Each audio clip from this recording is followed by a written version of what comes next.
Live from downtown Detroit, Local 4 News at noon starts now. Prices are on the rise across the country, but the gas station at Detroit Metro Airport has been warned about prices by Michigan's Attorney General. Charging more than a competitor comes with the territory, but a gas station near Metro Airport is again being warned by Michigan Attorney General Dana Nessel. The department has been receiving complaints from members of the community accusing the business of price gouging. Our Sean Lay is live from the gas station in Romulus. Hi, Sean. Hey, good afternoon, guys. There's a lot to this. A lot's been happening out here as well. So AG Dana Nessel saying this particular BP right here on Merriman, Middle Belt and Goddard, I should say, it's been here for a long time. It's been refreshed by a new owner, but it's right across the street from Metro Airport, right across the street from Avis drop-off. Gas here typically, and any airport around the country, you find a situation like this, a gas station so close to an airport and drop-offs for rental cars, it's going to be higher. Here, 409, however, 509 for silver. Here's the ultimate 609. That's kind of like Northern California, LA style prices, San Francisco style prices. There's 609. Haven't seen that in a while, or ever. I've never seen a $6 here. 409. So 409 here. It was 475 earlier this week when AG Dana Nessel said she sent 2 investigators down here. She got so many complaints about this place. They found 475. It's been lowered to 409. The owner says it has nothing to do with the letter that he got from AG Dana Nessel.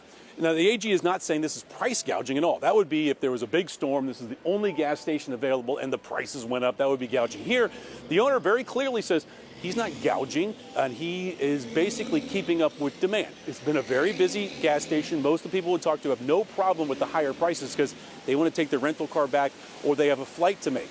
So the owner is saying, you know, he's pushing back on this, saying you can go anywhere you want in this area and find it cheaper. He had sunk a lot of money into this station. It's clean restroom, food inside, these new digital touch pads, and if people don't want to buy the gas at this price, they certainly don't have to. So, guys, this is a big situation. You're kind of blowing up here. So Dana Nessel not saying it's gouging, but saying this violates basically Consumer Protection Act. She's telling them you have until January 8th to address all this and lower your prices. The owner says he's not going to lower at all. We'll hear from the owner and the customers as well about some don't like the prices. Some say, look, we'll fill up and move on, turn in the rental car. So very interesting. We've noticed this station for a very long time.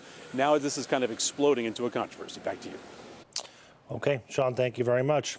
Well, according to a report by the Detroit News, recordings are coming to light of former President Donald Trump allegedly pressuring 2 Republican Wayne County, Michigan Board of Canvassers against certifying the 2020 election results. Yeah, and this call was recorded on November 17th, 2020 by somebody who was with the canvassers. On that call, Trump is allegedly heard telling the canvassers they'd look, quote, terrible if they signed the documents. Wayne County Commissioner Jonathan Kinlock says no official has ever called canvassers to sway their vote before.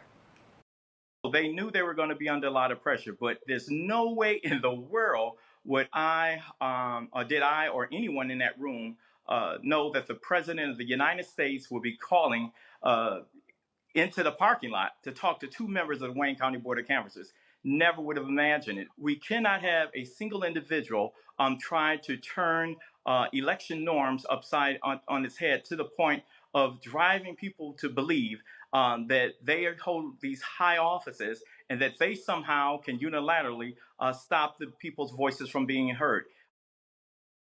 The canvassers left the meeting without signing the official statement of votes for Wayne County.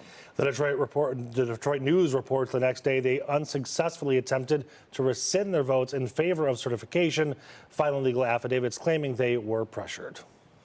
A federal court has ruled 13 Metro Detroit district maps need to be redrawn, and it needs to be done before the general election next November. A federal court says the maps drawn by the Independent Citizens Redistricting Commission in Metro Detroit violate the Equal Rights Act. The court says the experts hired by the commission gave them bad advice when it comes to black voters. Now the court is asking Secretary of State Jocelyn Benson to not hold any elections in those districts until they are redrawn. A unanimous decision during the Wayne Westland School Board meeting has prevented layoffs.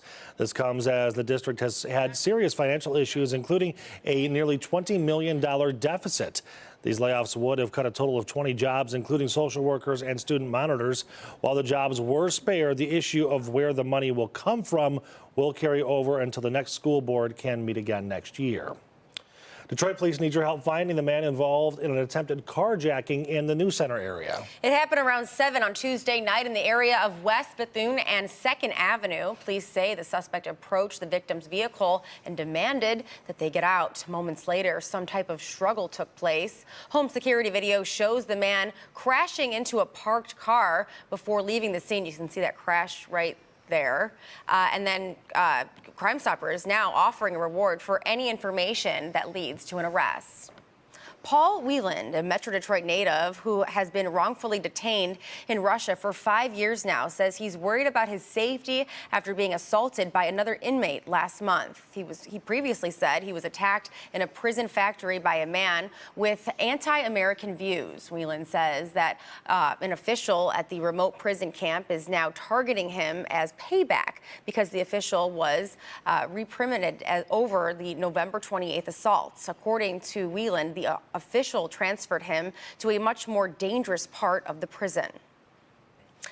And we are just talking about the temperatures. We really can't believe that today's the first day of winter. I can't believe it, but I'm going to soak all the sunshine in. But there's no sunshine out there. Yeah, it's Ashley. a little cloudy out there. Can I be picky? I mean, 50 degrees on Christmas. Where's my sunshine? You are picky. Yeah, when it comes to the weather, you are awfully demanding. At first, I was like, what sunshine is he talking about? But yeah, we don't have much sun out there. In fact, we have some rain coming down over at Metro Airport, 39 degrees, and with easterly winds at 5 miles per hour, feeling like 36. So I'm sure a lot of flights were out this morning, but if you're catching an afternoon flight, I don't think this rain would be enough to really slow you down. As we look at Exact Track 4D, I'll kind of hop around town where we're dealing with spotty sprinkles midday right now. The bulk of the rain, though, that doesn't come until later on tonight. But if you are going to be doing some holiday shopping this afternoon, you could be in and out of this light rain.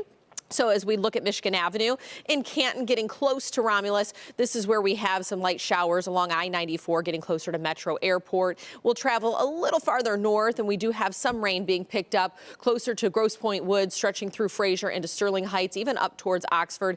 Hamtramck with a little pocket there as you look closer to I-94, and then south into Lenawee County, all around Blissfield, really Adrian, Tecumseh, dealing with some light rain showers. Of course, we are looking at travel impacts for today because a lot of folks will be traveling ahead of the holiday today, and from Detroit down towards Houston, that's where we have moderate impacts, and we have a bigger impact as you get closer to LA with some heavy rain. So our forecast here, pretty much blah, 42 degrees for the afternoon high, but if you want to track the rain as it progresses throughout the evening, you can do it with our Forewarned Weather app. You can have radar in the palm of your hand. If you haven't done so, download it today.